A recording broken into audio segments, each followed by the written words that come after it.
ಧಾರ್ಮಿಕ ಸೇವಾ ಚಟುವಟಿಕೆಗಳ ಮೂಲಕ ಕರಾವಳಿಯಲ್ಲಿ ಸಂಚಲನ ಮೂಡಿಸಿರುವ ಹಿಂದೂ ಯುವ ಸೇನೆಯ ಪದವು ಶಾಖೆಯು ಕಳೆದ 2.5 ದಶಕಗಳ ಪೂರ್ವದಲ್ಲಿ ಮಂಗಳೂರಿನ ಕುಲಶೇಖರ ಪದವು ಮೇಗಿನ ಮನೆ ಪರಿಸರದಲ್ಲಿ ನಿರ್ಮಿಸಿದ್ದ ಶ್ರೀ ಶನೈಶ್ಚರ ಮಂದಿರವನ್ನು ದೇವಸ್ಥಾನ ಸ್ವರೂಪದಲ್ಲಿ ಪುನರ್ ನಿರ್ಮಾಣ ಮಾಡುವ ಸಂಕಲ್ಪದೊಂದಿಗೆ ದೇವಸ್ಥಾನ ನಿರ್ಮಾಣ ಶಿಲಾನ್ಯಾಸ ನೆರವೇರಿಸಲಾಗಿದೆ. ಶ್ರೀ ದುರ್ಗಾದೇವಿ ಹಾಗೂ ಮಹಾಗಣಪತಿ ಗುಡಿ ಸಹಿತ ಶ್ರೀ ಶನಿದೇವರ ದೇವಸ್ಥಾನ ನಿರ್ಮಾಣ ಕಾಮಗಾರಿ ಪ್ರಗತಿಯಲ್ಲಿದೆ.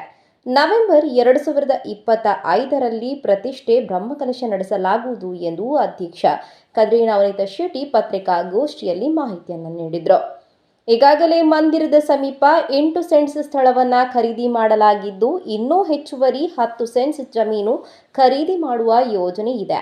ಈ ಯೋಜನೆಗೆ ಒಟ್ಟು 3 ಕೋಟಿ ರೂಪಾಯಿ ವೆಚ್ಚ ತಲುಗಲಿದೆ. ದೇವಸ್ಥಾನದ ನಿರ್ಮಾಣ ಕಾರ್ಯವು ಊರ ಪರವೂರ ಭಕ್ತರ ಸಹಾಯದಿಂದ ಭರದಿಂದ ಸಾಗುತ್ತಿದ್ದು, ಮುಂದಿನ ಕೆಲಸ ಕಾರ್ಯಗಳಿಗೆ ಆರ್ಥಿಕ ಕ್ರೋಢೀಕರಣವಾಗಬೇಕಿದೆ. 2018ರಲ್ಲಿ ಪದವು ಶನೈಶ್ಚರ ಪೂಜಾ ಸಮಿತಿ ಟ್ರಸ್ಟ್ನ ನೇತೃತ್ವದಲ್ಲಿ 7 ದಿನ ಪರ್ಯಂತ ಜರುಗಿದ್ದ ಚಾರಿತ್ರಿಕ ಶ್ರೀ ಸಂಗ್ರಹಮುಖ ಶನೈಶ್ಚರ ಮಹಾಯಾಗದಲ್ಲಿ ಪಾಲ್ಗೊಂಡಿದ್ದಂತಹ ಸಾವಿರಾರು ಸ್ವಯಂ ಸೇವಕರ ಭಕ್ತರ ಭಕ್ತಿಯ ಫಲಶ್ರುತಿಯಿಂದಾಗಿ ಶನಿದೇವರ ದೇವಸ್ಥಾನವು ನಿರ್ಮಾಣವಾಗುತ್ತಿದೆ ಎಂದು ಹೇಳಿದರು. ಈ ದೇಶಿಯಲ್ಲಿ ಗ್ರಾಮದ ಜನರಿಂದ ತನು ಮನ ಧನದ ಸಹಕಾರವನ್ನು ಯಾಚಿಸುತ್ತಿದ್ದು, ಜುಲೈ 13ರಂದು ಸಂಗ್ರಹ ಅಭಿಯಾನಕ್ಕೆ ಚಾಲನೆ ನೀಡಲಾಗುತ್ತಿದ್ದು, ಇದಕ್ಕೆ 11 ವಲಯ ಸಮಿತಿಗಳನ್ನು ರಚನೆ ಮಾಡಲಾಗಿದೆ ಎಂದು ಹೇಳಿದರು.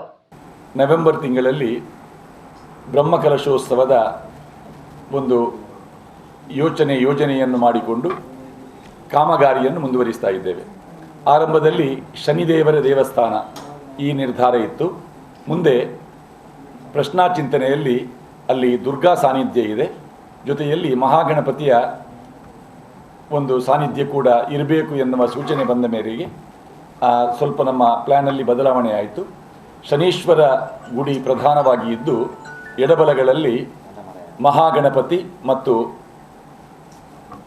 ದುರ್ಗಾದೇವಿಯ ಗುಡಿಗಳನ್ನು ಕೂಡ ಜೊತೆಯಲ್ಲಿ ನಿರ್ಮಾಣ ಮಾಡಿ ಆ ಪರಿಸರದಲ್ಲಿ ಶ್ರೀದೇವಿಯ ಭಕ್ತರಿಗೂ ಮಹಾಗಣಪತಿಯ ಭಕ್ತರಿಗೂ ಅನುಕೂಲವಾಗುವ ಒಂದು ದೇವಸ್ಥಾನ ಈ ಶನೀಶ್ವರ ದೇವಸ್ಥಾನದ ಸಮುಚ್ಚಯದಲ್ಲಿ ನಿರ್ಮಾಣವಾಗುತ್ತಾ ಇದೆ. ಈ ಬಗ್ಗೆ ಆ ಪರಿಸರದ ಪ್ರತಿಯೊಂದು ಮನೆಯಿಂದ ಕೂಡ ಈ ಪೂರ್ವದಲ್ಲಿ ನಡೆದಂತಹ ಮಹಾಯಾಗದಲ್ಲಿ ಸ್ವಯಂ ಸೇವಕರಾಗಿ ದುಡಿದವರು. 7 ದಿನ ಪರ್ಯಂತ ನಡೆದ ಮಹಾಯಾಗ, ಹಲವಾರು ದಿನ ವ್ರತಸ್ಥರಾಗಿದ್ದುಕೊಂಡು ಆ ಪದವು ಇಡೀ ಆ ಪರಿಸರದ ಬಾಂಧವರು ವ್ರತಸ್ಥರಾಗಿದ್ದುಕೊಂಡು ಆ ಮಹಾಯಾಗದಲ್ಲಿ ಪಾಲ್ಗೊಂಡಿದ್ದರು. ಈ ಮಂದಿರ ನಿರ್ಮಾಣವನ್ನು ಕೂಡ ಅದೇ ಸ್ವರೂಪದಲ್ಲಿ ಮಾಡಬೇಕು ಎನ್ನುವ ಸಂಕಲ್ಪದೊಂದಿಗೆ ಅಲ್ಲಿ ವಲಯ ಸಮಿತಿಗಳ ರಚನೆಯಾಗಿದೆ. ಮನೆ ಮನೆ ಅಭಿಯಾನದ ಸಂಗ್ರಹ ಅಭಿಯಾನದ ಯೋಜನೆಯನ್ನು ಮಾಡಿಕೊಂಡಿದ್ದೇವೆ. ಜುಲೈ 13ನೇ ತಾರೀಕು ಆದಿತ್ಯವಾರ ಬೆಳಿಗ್ಗೆ 9 ಗಂಟೆಗೆ ಜನ ಧನ ಸಂಗ್ರಹ ಅಭಿಯಾನ. ಇದರಲ್ಲಿ ಪ್ರತಿ ಮನೆಗೆ ಈ ಮಂದಿರ ನಿರ್ಮಾಣದ ಒಂದು ವಿಚಾರವನ್ನು ತಿಳಿಸುವಂತಹ ವ್ಯವಸ್ಥೆ, ಜೊತೆಯಲ್ಲಿ ಈ ಮಂದಿರ ನಿರ್ಮಾಣ ಮತ್ತು ಇನ್ನೂ 10 ಸೆಂಟ್ಸ್ ಜಾಗ ಅದಕ್ಕೆ ಸೇರ್ಪಡೆಯಾಗಬೇಕಾಗಿದೆ. ಅದರ ಖರೀದಿಯ ಬಗ್ಗೆ ಕೂಡ ಬೇಕಾದಂತಹ ಮೌಲ್ಯದ ಸಂಗ್ರಹವನ್ನು ಈ ಜನ ಧನ ಸಂಗ್ರಹ ಅಭಿಯಾನದಲ್ಲಿ ಮಾಡುವವರಿದ್ದೇವೆ.